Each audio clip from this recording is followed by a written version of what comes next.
ಈಗಲೇ ಗೌರವಾನ್ವಿತ ಸದಸ್ಯರು ಹೇಳಿರ್ತಕ್ಕಂಥ ಮಾಹಿತಿ ನಮ್ಮ ಗಮನದಲ್ಲಿರ್ತಕ್ಕಂಥದ್ದು ಮತ್ತು ಸ್ಪಷ್ಟವಾದಂಥ ಮಾಹಿತಿಯನ್ನು ಅವರು ಇಲ್ಲಿ ಹೇಳಿದ್ದಾರೆ.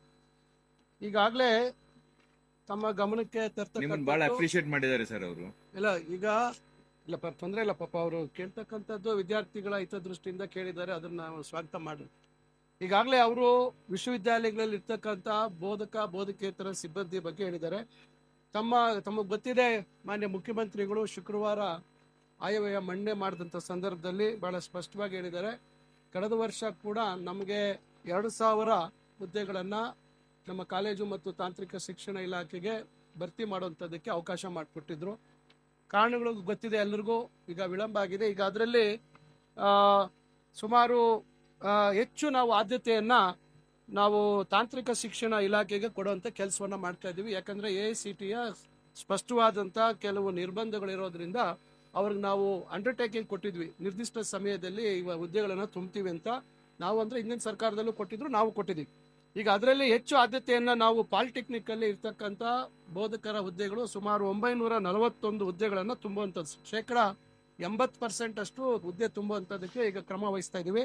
ಮತ್ತು ಇಂಜಿನಿಯರಿಂಗ್ ಕಾಲೇಜಲ್ಲಿ ಅವ್ರು ಹೇಳಿದಾಗೆ ಸರ್ಕಾರಿ ಸುಮಾರು 17 ಇಂಜಿನಿಯರಿಂಗ್ ಕಾಲೇಜಲ್ಲಿ ಸುಮಾರು ಅಲ್ಲಿ 186 ಹುದ್ದೆಗಳನ್ನು ತುಂಬುವಂಥದ್ದು ಮಾಡ್ತಾ ಇದ್ದೀವಿ. ಮತ್ತು UECಗೆ ಯೂನಿವರ್ಸಿಟಿಗೆ 47 ಹುದ್ದೆ ತುಂಬೋದಕ್ಕೂ ಅನುಮತಿ ಕೊಟ್ಟಿದ್ದೀವಿ. ಇನ್ನು ಕಾಲೇಜ್ ಶಿಕ್ಷಣ ಇಲಾಖೆಯಲ್ಲಿ ಸುಮಾರು 826 ಹುದ್ದೆಗಳನ್ನು ತುಂಬುವಂಥದ್ದಕ್ಕೆ ಈಗಾಗಲೇ ಆರ್ಥಿಕ ಇಲಾಖೆ ಕೂಡ ಅನುಮೋದನೆ ಕೊಟ್ಟಿದೆ. ಪ್ರಕ್ರಿಯೆಗಳನ್ನು ಸದ್ಯದಲ್ಲಿ ಶುರು ಮಾಡ್ತೀವಿ. ವಿಶ್ವವಿದ್ಯಾಲಯಗಳ ವಿಚಾರ ಬಂದಾಗ ಸುಮಾರು 63-64% ಕೊರತೆ ಇದೆ. ಅದನ್ನ ನಾವು ಬಹಳ ಗಂಭೀರವಾಗಿ ಏನು ಮಾನ್ಯ ಉಪಮುಖ್ಯಮಂತ್ರಿಗಳ ಸಂಪುಟದ ಉಪಸಮಿತಿಯ ಮುಖಾಂತರ ಚರ್ಚೆಗಳಾಗಿ ಬಹಳಷ್ಟು ಇದಾದ ಮೇಲೆ ಮಾನ್ಯ ಮುಖ್ಯಮಂತ್ರಿಗಳಿಗೆ ಗಮನಕ್ಕೆ ತಂದ ಕೂಡಲೇ ಈಗ ಆಯವ್ಯಯದಲ್ಲಿ ಅವರು 1,000 ಹುದ್ದೆಗಳು ವಿಶ್ವವಿದ್ಯಾಲಯಗಳಲ್ಲಿ ಖಾಲಿ ಇರ್ತಕ್ಕಂಥ ಸುಮಾರು 2,990 ಸರಿಸುಮಾರು 3,000 ಹುದ್ದೆಗಳಲ್ಲಿ ಹಂತವಾಗಿ ತುಂಬತಕ್ಕಂಥದಕ್ಕೆ ಈಗ 1,000 ಹುದ್ದೆಗಳನ್ನು ತುಂಬುವಂಥದ್ದಕ್ಕೆ ಈಗ ಆಯವ್ಯಯದಲ್ಲಿ ಘೋಷಣೆ ಮಾಡಿದ್ದಾರೆ. ಈಗ ಅದನ್ನು ಕೂಡ ನಾವು ವಿಶ್ವವಿದ್ಯಾಲಯಗಳ ಕುಲಪತಿಗಳ ಜೊತೆ ಈಗಾಗಲೇ ಚರ್ಚೆ ಮಾಡಿ ಏನು ಹಿಂದೆ ಹುದ್ದೆಗಳು ಮಂಜೂರಾಗಿತ್ತು ಅದರಲ್ಲಿ ಎಷ್ಟೋ ವಿಷಯಗಳಲ್ಲಿ ಈಗ ಅಷ್ಟು ಪ್ರಸ್ತುತ ಇಲ್ಲ, ಈಗ ಅಷ್ಟು ಅಡ್ಮಿಷನ್ಸ್ ಆಗ್ತಾ ಇಲ್ಲ. ಈಗ ಏನು ಎಮರ್ಜಿಂಗ್ ಕೋರ್ಸಸ್ ಯಾವ್ಯಾವ್ದು ಇವತ್ತು ಪ್ರಾರಂಭ ಮಾಡಿದ್ದೀವಿ ಅಲ್ಲಿ ಈಗ ನಾವು ಪೋಸ್ಟ್ ಅನ್ನ ಸ್ಯಾಂಕ್ಷನ್ ಮಾಡಿಕೊಂಡು ಅದಕ್ಕೆ ಹೆಚ್ಚು ಆದ್ಯತೆ ಕೊಡಬೇಕು ಅಂತಕ್ಕಂಥ ಒಂದು ತೀರ್ಮಾನ ಮಾಡಿ ರ್ಯಾಷನಲೈಸ್ ಮಾಡಿಕೊಂಡು ಈ 1,000 ಹುದ್ದೆಗಳನ್ನ ಅದಕ್ಕೆ ಸೀಮಿತವಾಗಿ ತುಂಬತಕ್ಕಂಥದ್ದಕ್ಕೆ ಸರ್ಕಾರ ಈಗ ಗಂಭೀರವಾಗಿ ಪರಿಗಣಿಸಿದೆ. ಈಗಾಗಲೇ ಅನುಮತಿ ಕೊಟ್ಟಿರೋದ್ರಿಂದ ಆದಷ್ಟು ತ್ವರಿತವಾಗಿ ನಾವು ಆ ಪ್ರಕ್ರಿಯೆಗಳನ್ನು ಪ್ರಾರಂಭ ಮಾಡ್ತೀವಿ.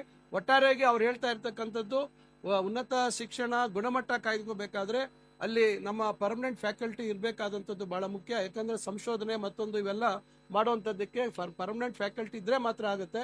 ಗೆಸ್ಟ್ ಫ್ಯಾಕಲ್ಟಿ ಪಾಪ ಈಗ ಅವರನ್ನ ಬಳಸ್ಕೊಂಡು ನಾವು ಇವತ್ತು ನಡೆಸ್ತಾ ಇದೀವಿ, ಆದ್ರೆ ಶಾಶ್ವತವಾದಂಥ ಪರಿಹಾರ ಅಲ್ಲ. UGC ಕೂಡ ಅದಕ್ಕೆ ಅನುಮತಿ ಅವ್ರು 20% ಮಾತ್ರ ಕೊಡ್ತಾರೆ. ಇತ್ತೀಚೆಗೆ ಸರ್ವೋಚ್ಚ ನ್ಯಾಯಾಲಯ ಒಂದು ಆದೇಶ ಮಾಡಿದ್ದಾರೆ, ಏನು ಡೆತ್ಸ್ ಇನ್ ದ ಯೂನಿವರ್ಸಿಟೀಸ್ ಏನು ಒಂದು ಸುಯಿಸೈಡ್ ರೇಟ್ ವಿಚಾರದಲ್ಲಿ ಮಾಡಿದಂಥ ಸಂದರ್ಭದಲ್ಲಿ ಇದನ್ನು ಉಲ್ಲೇಖ ಮಾಡಿದ್ದಾರೆ. ಫ್ಯಾಕಲ್ಟಿ ಪೊಸಿಷನ್ಸ್ ಬಗ್ಗೆ ಬಹಳ ಗಂಭೀರವಾಗಿ ಸರ್ವೋಚ್ಚ ನ್ಯಾಯಾಲಯದ ಒಂದು ಪೀಠ ಇವತ್ತು ಅದಕ್ಕೆ ಸೂಚನೆ ಕೊಟ್ಟಿದ್ದಾರೆ, ಇಡೀ ದೇಶಕ್ಕೆ ಸೂಚನೆಯನ್ನು ಕೊಟ್ಟಿದ್ದಾರೆ. ಅವೆಲ್ಲ ನಮ್ಮ ಗಮನದಲ್ಲಿ ಇರ್ತಕ್ಕಂಥದ್ದು, ಅದರಿಂದ ಗಂಭೀರವಾಗಿ ಇವತ್ತು ತೆಗೆದುಕೊಂಡಿದ್ದೀವಿ. ಸರ್ಕಾರ ಕೂಡ ಮಾನ್ಯ ಮುಖ್ಯಮಂತ್ರಿಗಳು ಇದಕ್ಕೆ ಸಕಾರಾತ್ಮಕವಾಗಿ ಸ್ಪಂದಿಸಿದ್ದಾರೆ. ನಾನು ಈ ಸಂದರ್ಭದಲ್ಲಿ ಅವ್ರಿಗೆ ಧನ್ಯವಾದ ಹೇಳಬೇಕಾಗುತ್ತೆ, ಯಾಕಂದ್ರೆ ಬಹಳ ವರ್ಷಗಳಿಂದ ಆಗದೆ ಇರ್ತಕ್ಕಂಥದ್ದಕ್ಕೆ ಅವಕಾಶ ಮಾಡಿಕೊಟ್ಟಿದ್ದಾರೆ. ಅದರಿಂದ ಗೌರವಾನ್ವಿತ ಸದಸ್ಯರಿಗೆ ಹೇಳ್ತಕ್ಕಂಥದ್ದಕ್ಕೆ ನಾವು ಕ್ರಮ ವಹಿಸ್ತಾ ಇದೀವಿ ಅಂತಕ್ಕಂಥ ಮಾತನ್ನು ಹೇಳಲಿಕ್ಕೆ ಬಯಸ್ತೇನೆ.